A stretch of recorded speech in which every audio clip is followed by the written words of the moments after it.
Coming up on Courier TV News, the College of DuPage's Board of Trustees makes plan for the fall semester. COVID-19 vaccines arrive at COD. And we visit a Huntley animal shelter to see how the pandemic affected their operation. All that and more on Courier TV News.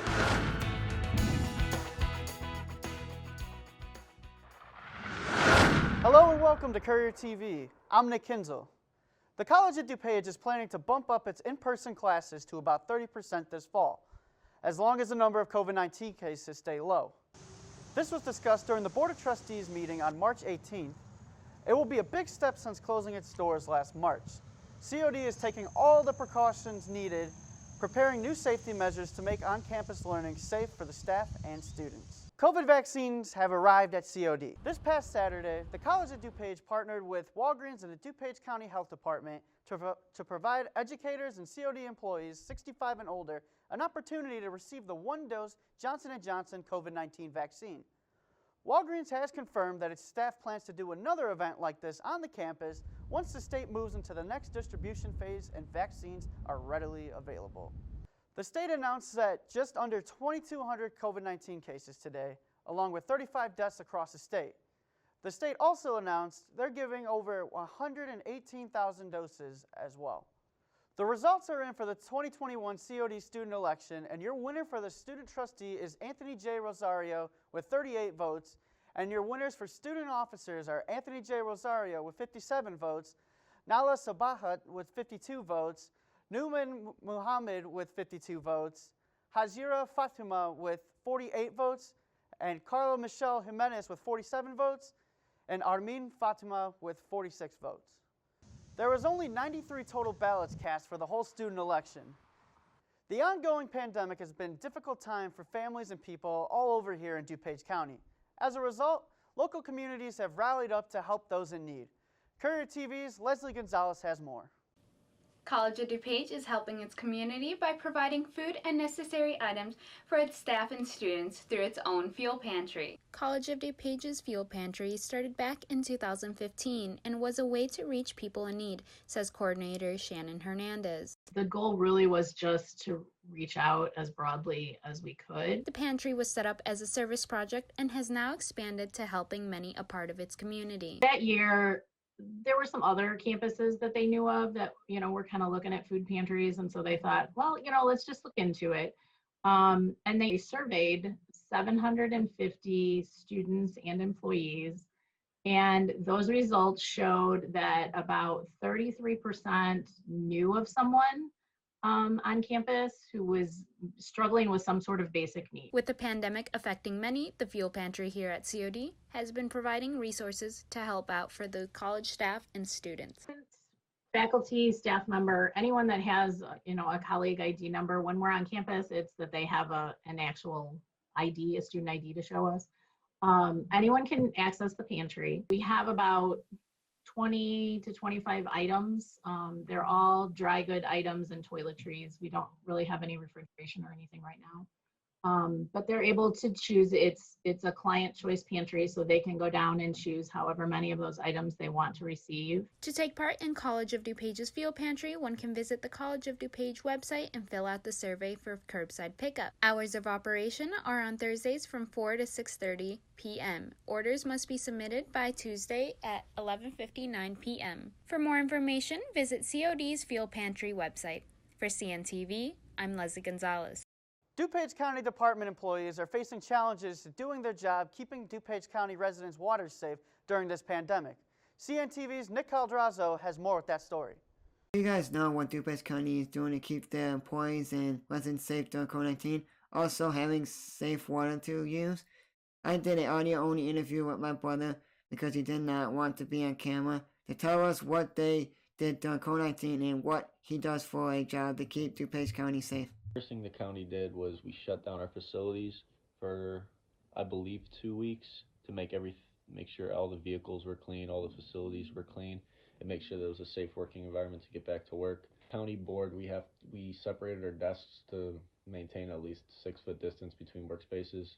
For example, our department's very small, so my desk is 7 to 8 feet away from my coworker, and then our boss is in a completely separate room. So certain departments and certain crew groups would start at different times. So some will start at 6, others start at 6:30, and others start at 7, just to limit the amount of people.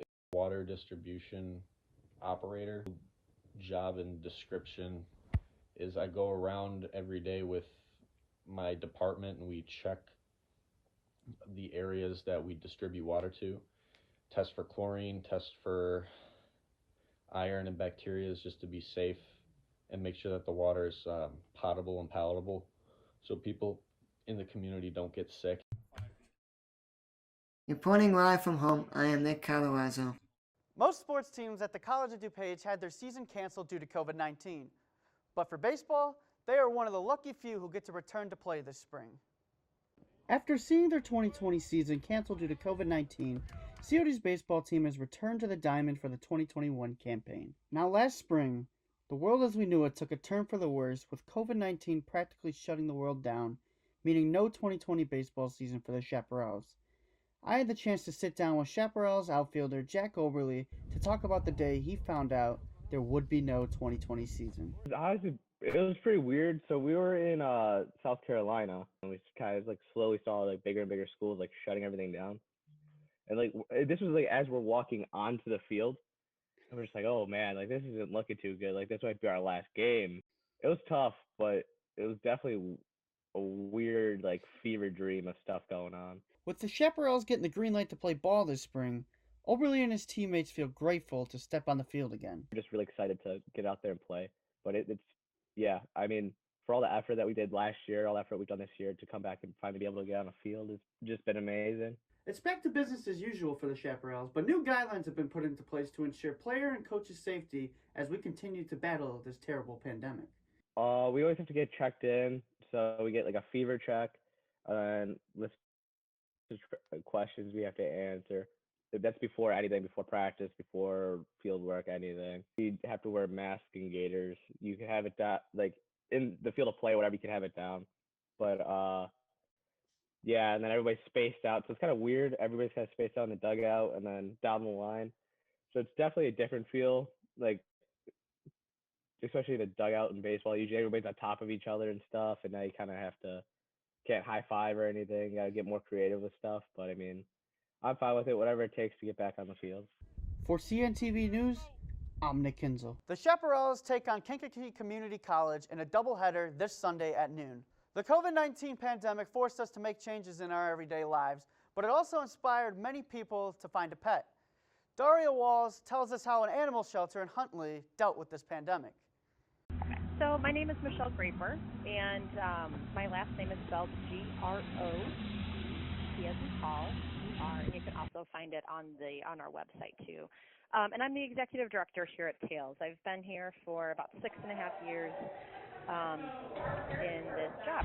Yep. So Tails is one of the largest, or the largest animal shelter in DeKalb County, and we primarily care for dogs, cats, puppies, kittens, and little critters like birds and gerbils and rats and bunnies, and no farm animals, no reptiles. And we'll care for about 3,300 animals this year. And we've been in existence for about 21 years.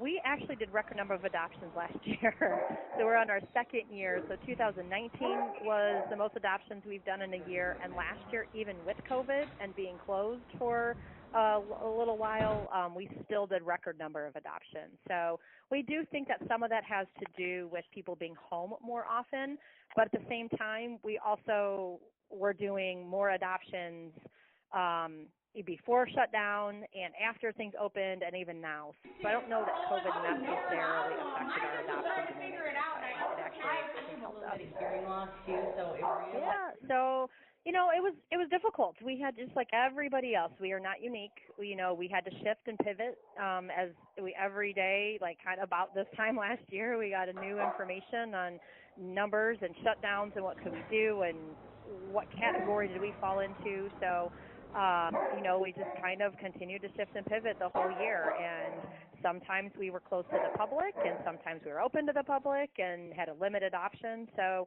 our employees and volunteers just stepped up at every single turn and came up with creative solutions, and everybody pitched in, and it just, it was a great display of teamwork internally. That said, it was stressful too. We've had, just like everybody else, we had multiple employees test positive for COVID. Everybody ended up being fine, but then meant that we were short-staffed, or we had to change things, and so I would say it was a very, very stressful year. But I'm also really proud of our team for stepping up. Yeah, so that's a great question. Like you said, I answered it a little bit, but I just think kind of the unknown, and also just having to just continue to, every time we learned a new data point or a new recommendation or restriction came up or lifted, then we had to figure out what that meant for us. And, and just still trying to care for animals. Just because there's a virus out there for humans doesn't mean that homeless animals don't need to be cared for. And, they are still dying in other animal shelters. So, yeah. And then fundraising, I will say that, we're not sure what fundraising will look like. Our donors were very generous last year. We're not sure what that's going to look like this year. So that is, still a bit of an ongoing concern that, maybe donations will drop off, and we're not going to be able to do in-person fundraisers. So there's still some of that unknown out there, but I have no doubt we will figure out a good solution and still just continue to do our mission and help these animals out. Thanks for tuning in to Courier TV this semester. We'll be back in 2 weeks. I'm Nick Kinzel. Have a good day.